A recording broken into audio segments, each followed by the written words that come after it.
Hello and welcome to Fresh Face One Shots. My name is Joey. And I'm Jacob. And today we are back with Batman by Matt Fraction. This is issue number 6, the epilogue to our first, I guess, proper arc. I know these have been individual issues, but I think this does feel like a proper ending to things that have come before, and it's very nice.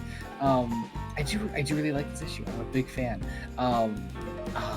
I love this as a direct follow-up to our obviously massive ending to the previous issue with Dr. Zeller. And Damian. Can I just say, Bruce Wayne, I love the Bruce Wayne is an idiot energy immediately.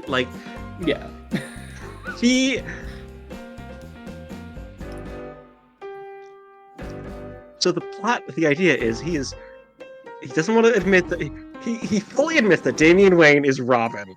Yes. Right? Mm-hmm. But it's like, I'm not Batman. I just let my teenage son be Robin. And I love Zeller's whole and what's he gonna do? Call Child Protective Services on you? Beat me up like he solves every other problem he encounters? I understand it is a bit of a reach to say genius Dr. Zeller can't figure out that Bruce Wayne is Batman at this point, but man, I do find it really funny, and I think where we're heading nevertheless is going to be Zeller knowing that Batman is Bruce Wayne, but still I'd argue there's maybe some hints, there's maybe some very vague hints that she knows. She's just trying to get him to say it, because trying to therapize him. It's not just over the course of 3 pages does not have the conversation. The first page is this great panel grid of almost entirely silence of Bruce can't even look at her. And we don't have to talk about it, and then they start talking about it. Yeah, it could be also, possibly Zeller trying to find excuses for it to not be true. I could see that being the case as well, especially given the whole ending, our big ending here, which I'm very interested in. We'll get to that. But there's also just the fact that they just had a very long night. But yeah, it's great. Man, I really also love this confrontation between Bruce and Damian afterwards. Aside from it being hilarious, because I really love Bruce's line here. No, son, you don't know, believe it or not. In fact, science has yet to conceive of a device so sophisticated as to calculate the massive sum of things that you don't know, Damian. So good. Bruce is fucking scared. This man is terrified, and instead of realizing that oh no, his son is also probably equally as scared, and it's like, Bruce, be a dad. And I think also that's what makes also Tim's portion of this issue so important as well, but we'll get to that in a moment. I do love just there's this tiny little detail just going back in the conversation between Dr. Zeller and Bruce. I was like, who knows? I know nobody. You, me, and him. That's it. I assume he'll tell. And it's just, but it's also the there are actually Dr. Zeller. Well, there's a lot of people. A lot of people who know. Enough to fill several pages, probably, if we're being honest. I do also really like following up once more, finally, with Minotaur and his sort of crew here with these various crime groups here throughout Gotham. This time specifically focusing on Hugo Strange and the return of some familiar faces for us as Fresh Face Comics readers from the main podcast with the Monster Men, which is very fun to see. Great inclusion here, great poll. Love seeing that inclusion. It's where the primary action sequence of this issue comes from. But in addition to that, we also have a scene with Harvey Bullock here and a continuing development on this idea of Vandal Savage planting evidence to frame Batman of wrongdoing, which I will say maybe my one real criticism is the opening line of the scene. There he is, Houston, take a look.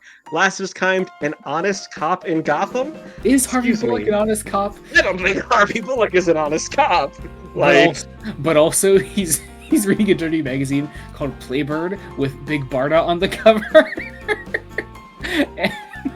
Presumably topless Big Barda. I mean, definitely there's a straw covering up her chest, which I find very funny. But man, just great stuff. But yeah, we got our monster end sequence, great fight scene here, some fantastic Jorge Jimenez art. I love this implication of Batman as God, that we're playing with, which has it's really starting to crystallize here, which of course is going to be very interesting because Bruce personally is flawed, and oh look, Bruce Wayne is spiraling again. Yeah, who'd have thought? Let my baby boy have his issues, but also let him solve them slowly. As we get in our next scene with Tim here, I really like this. I know for a fact there are a great many critics of this online, but man, I really enjoy this. As someone that also is very vocally against Bernard as a character, it's a poorly developed relationship. Tim has been so directionless as a character for so long, and I don't know, man, this feels like a direction, if nothing else. I kind of hope that we follow up on this. Yeah, I think truly, I love the scene, but I think it's only really going to continue to mean something if we follow up on Tim in this very run.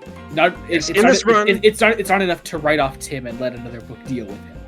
I honestly Fraction has to deal with Tim himself. Based on the fact that Tim got such a big feature on the cover to issue 2, I would like to believe that Fraction is going to follow up. Also because I don't know, Tim and Bruce's characters are essentially parallels, especially modern Tim, especially post death of Tim's dad. Yeah, because Tim in the 90s is very the Robin who is the most different from Dick or Jason, because Pre-Crisis Jason especially was in many ways a Dick Grayson clone.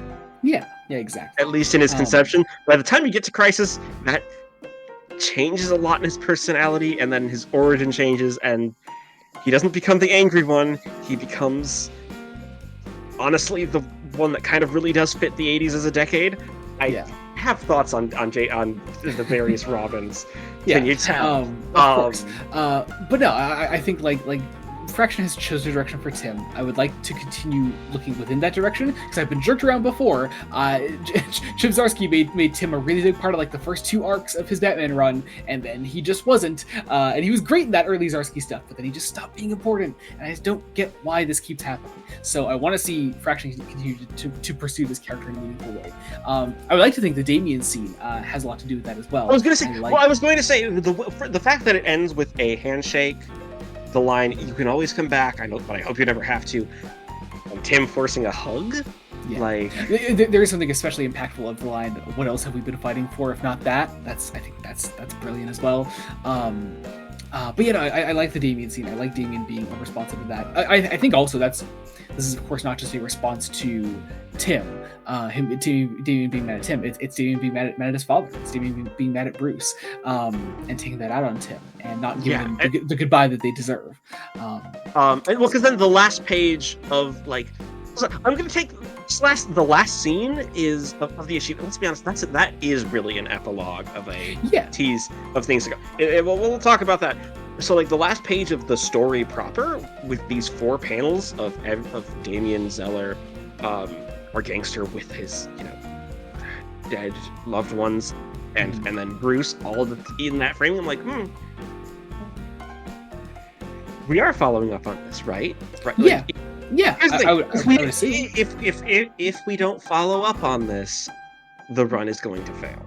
Yeah, just by the nature of storytelling. I do also think also just a small note on that final little epilogue, or that pre-epilogue moment. I've also just really loved the title card pages throughout this run. I love the one for the title of this one, Long Night. I just think that's brilliant, with the shadow of Batman on the floor there, the blues there. It looks great. And also Joker here. Joker's here at the end. Dr. Zeller is treating Joker at Arkham Towers, and fascinating. Don't know where we're going with that, but fascinating. Also, it might be cyborg Joker, maybe based on the text. Like, that's how he's communicating with Zeller here, which is also really interesting.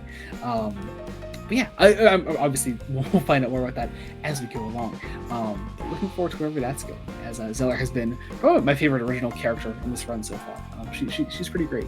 But yeah, I think that about does it. A great issue. Looking forward to our next big push in the story, and looking forward to whatever else Fraction has up his sleeve. All right, I think that does it. Be sure to check out other Fresh Face one-shots we do. We cover Superman by Joshua Williamson, Wonder Woman by Tom King, DCKO, Batman by Matt Fraction, Uncanny X-Men by Gail Simone, as well as the main podcast, Fresh Face Comics. At the time of this coming out, we have recently put out a bonus episode on Batman 66, the entire TV show, plus a bunch of tie-in movies we did with our friend Marcus. It's a great time. And if you're watching this the day it comes out, tomorrow we have our latest episode of Fresh Face Comics coming out for Invincible Iron Man, The Five Nightmares, also by Matt Fraction. So if you haven't heard enough of us talking about Matt Fraction, there's even more of it coming tomorrow.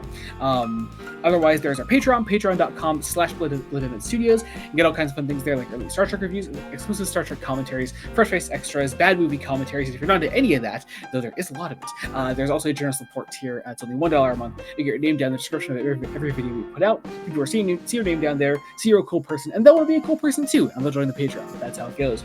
Otherwise, subscribe to the channel, Blood Studios, and your support means the absolute world to us.